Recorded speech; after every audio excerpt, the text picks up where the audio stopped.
মধ্যপ্রাচ্যের আকাশে যখন নতুন করে ঘনিয়ে উঠছে যুদ্ধের আশঙ্কা, ঠিক তখনই একদিকে হামলা বন্ধের ঘোষণা দিয়েছে ইরান, অন্যদিকে ইসরায়েলকে দিয়েছে আরও কঠোর পাল্টা আঘাতের হুঁশিয়ারি।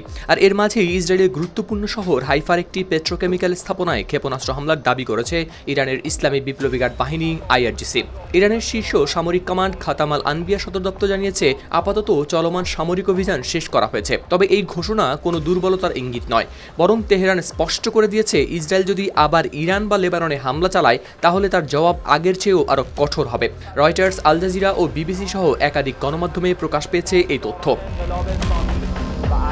এর আগে সামাজিক যোগাযোগ মাধ্যম ট্রুথ সোশ্যালে দেওয়া জোরালো এক পোস্টে ট্রাম্প সরাসরি দুই দেশকে যুদ্ধ পরিস্থিতি থেকে সরে আসার তাগিদ দেন। পোস্টে মার্কিন প্রেসিডেন্ট লিখেন, ইসরায়েল এবং ইরানকে অবিলম্বে গোলাগুলি বন্ধ করতে হবে। এদিকে এই উত্তেজনার সূত্রপাত ইরানের দক্ষিণ পশ্চিমাঞ্চলের মাহ শহরের একটি পেট্রোকেমিক্যাল কমপ্লেক্সের হামলার পর। তেহরানের দাবি, যুক্তরাষ্ট্রের সমর্থন নিয়ে ইসরায়েল চালিয়েছে এই হামলা, আর তারই জবাবে ইসরায়েলের হাইফা শহরের একটি অনুরূপ স্থাপনাকে লক্ষ্য করেই নিক্ষেপ করা হয়েছে ক্ষেপণাস্ত্র।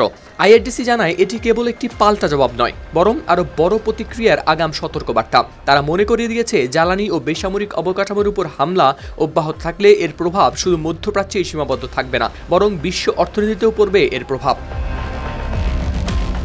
রাষ্ট্রীয় টেলিভিশনে প্রচারিত এক বার্তায় আইআরডিসির মুখপাত্র ইব্রাহিম জুলফাকারি ইসরায়েলকে দক্ষিণ লেবানন ও বৈরুতের উপশহরগুলোতে হামলা বন্ধ করার আহ্বান জানান। তার ভাষ্য অনুযায়ী, যদি হামলার পরিধি আরও বাড়ানো হয় কিংবা ইরানের পদক্ষেপের জবাব দেওয়া হয়, তাহলে ইসরায়েল ও তার সমর্থকদের বিরুদ্ধে চালানো হবে আরও ধ্বংসাত্মক হামলা। হাওলাদার শামীম, RTV।